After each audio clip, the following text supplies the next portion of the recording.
এই যে বাংলাদেশে আমরা অনেক বড় বড় শব্দের দাওয়াত দিয়েছি এই পর্যন্ত, খেলাফা, শরিয়া, ইমারা, ইসলামী আইন শাসন, এটা ওইটা।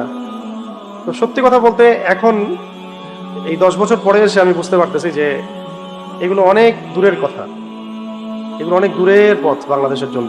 ইল্লা মাশাআল্লাহ, আল্লাহ চাইলে হইতে পারে বাংলাদেশের জন্য এটা অনেক দূর কি বাত মনে হচ্ছে। এখনো আমাদের তেলাওয়াতই সহি হচ্ছে না বহু মানুষের, কোটি কোটি মানুষের।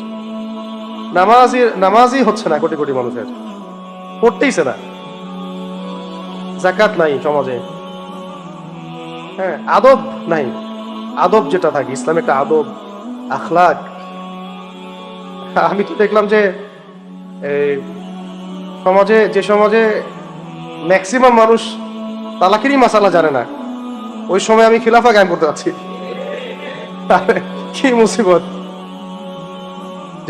যে সমাজে মানুষ একটা সিম্পল একটা মাসালা জানে না, অজু, গোসল, এই নামাজের আহকাম আরকান, এটা তো সিম্পল মাসালা। তো আমার এখন ভাইদের প্রতি নাসিহা যে বিয়ের আগে তালাকের মাসালা জানা দরকার।